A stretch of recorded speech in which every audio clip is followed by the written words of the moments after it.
रखो। पहले तुम मुझे ये बताओ, तुम मेरे बिस्तर में कैसे आए?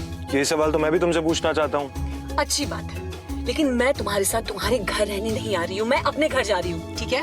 और अगर इन फ्यूचर मजबूरी भी रहे ना, तो मैं तुम्हारे साथ तुम्हारे घर में नहीं रहूंगी, तुम मेरे घर रहने आओगे, एक नौकर की तरह, समझे? अभिनव ने पहले उसे देखा और फिर अपनी उंगली में पहनी हुई उस अंगूठी को देखने लगा। अगर आज वो अंगूठी नहीं होती तो पता नहीं उसका क्या होता।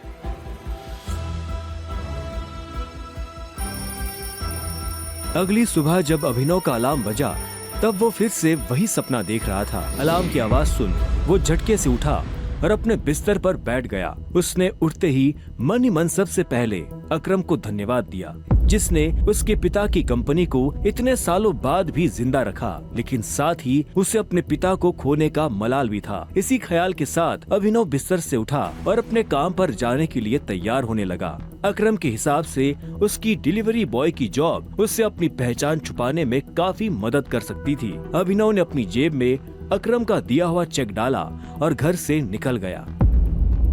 1 घंटे बाद जब वो अपनी बाइक से ऑफिस आया और कॉरिडोर में चलने लगा, तो उसे पीछे से आवाज आई। A delivery boy! यह आवाज उसके साथ काम करने वाले हरीश की थी। उसे ऑफिस में अपना काम करने की नहीं, अभिनव को चिढ़ाने की तनख्वाह मिलती थी। क्या हुआ, कुछ काम है? मुझे देर हो रही है। हाँ, अबे तुझे किसी मीटिंग में जाना है, बॉस तुझे बुला रहा है। और भाई कल तू कहाँ चला गया था बिना बताए? अपने बाप की बारात में गया था क्या? ये सुन अभिनव की नसें गुस्से में फटने को आई थी। वो चाहता तो अभी हरीश के सारे दांत एक मुक्के में अलग कर सकता था, लेकिन उसने अपने आप को शांत किया और उसकी बात का जवाब दिए बिना अपने बॉस के कैबिन की तरफ बढ़ने लगा। Good morning sir. ऐसा क्या है गुड इस मॉर्निंग में? अभिनव के पास इस सवाल का कोई जवाब नहीं था। ऐसे में उसके बॉस ने आगे कहा, कल तुम बिना बताए चले कैसे गए? अभिनव के पास इस बात का भी कोई जवाब नहीं था। वो चाहता तो अपने बॉस को कोई बहाना बनाकर टाल सकता था, लेकिन अभिनव झूठ नहीं बोलना चाहता था। कल कितनी सारी डिलीवरी थी, तुम्हारी वजह से हमारा कितना नुकसान हुआ तुम्हें पता है? पर सर मुझे महीने में कैजुअल लीव तो मिलती है, तो शट अप! काम तो तुमसे होता नहीं है, बस बहस करने चले आते हो। ये कंपनी तुम्हारे बाप की है। ये सुनते ही अभिनव का पारा गर्म हो गया था। उसने गुस्से में अपनी मुट्ठी भींच ली और घूरते हुए अपने बॉस को देखने लगा। घूर क्या रहा है? अपना सामान बांध और निकल यहाँ से। You are fired! अभिनव को ये सुनकर झटका नहीं लगा। असल में वो जानता था कि उसके साथ ऐसा कुछ बहुत जल्दी हो सकता था। उसका बॉस और देवेन एक दूसरे को बहुत अच्छी तरह से जानते थे। कल पार्टी में अभिनव ने देवेन को जिस तरह से जवाब दिया, उन्होंने मुझसे कहा कि अगर देवेंद्र जैसा कहता तुझसे सवाल पूछे तो उसे जवाब मत देना। उससे उसे समझ आ गया था कि आज नहीं तो कल ये होकर रहेगा। ठीक है, कोई बात नहीं, मैं चला जाता हूँ। जो मैंने पूरा महीना काम किया है उसकी सैलरी दे दीजिए। सैलरी?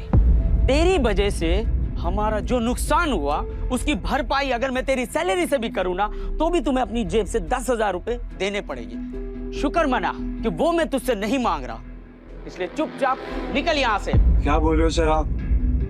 क्या मेरे एक दिन आने में आपका 25,000 का नुकसान हो गया? मैं तब तक यहाँ से नहीं जाऊंगा जब तक मुझे मेरी सैलरी नहीं मिल जाएगी। सैलरी दीजिए। सैलरी? रुक, अभी देता हूँ तुझे तेरी सैलरी। उसके बॉस ने कहा और टेबल पर रखी घंटी बजा दी। अगले ही पल कमरे का दरवाजा खुला और 4 बाउंसर अंदर घुस आए। उठाकर बाहर पटको साले को।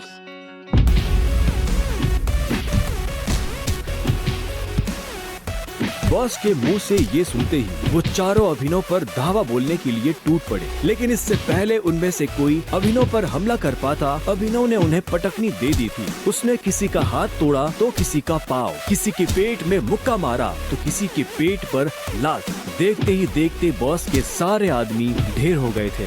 बॉस ये देख भौचक्का रह गया था। अभिनव अब सीधा बॉस के पास आया और उसकी गर्दन पकड़कर बोला, सैलरी। बॉस ने घबराहट में अपने ड्रॉर से कैश निकाला और कांपते हाथों से अभिनव को थमा दिया। अभिनव ने कैश देखा और बॉस की गर्दन छोड़ वहाँ से बाहर निकलने लगा। इससे पहले कि वो बाहर आता, उसने बॉस की आंखों में देखा और बोला, और एक बात याद रखना, अगर आज के बाद किसी के बाप पे गया ना तो गर्दन तेरी होगी, पंजा मेरा। ये सुन बॉस के होश उड़ गए थे।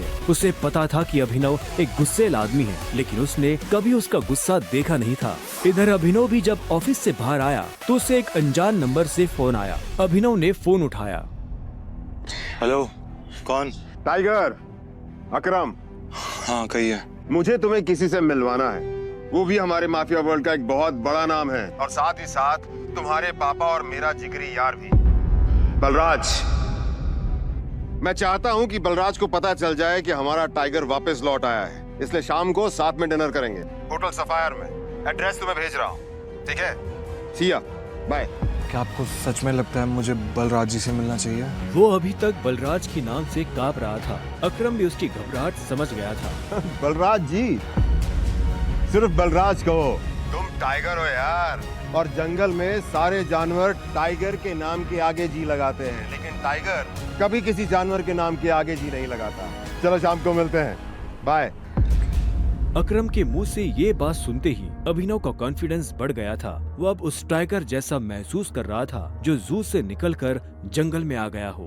अभिनव अपने पुराने ऑफिस से निकलने के बाद अपने घर आ गया था। वो इतने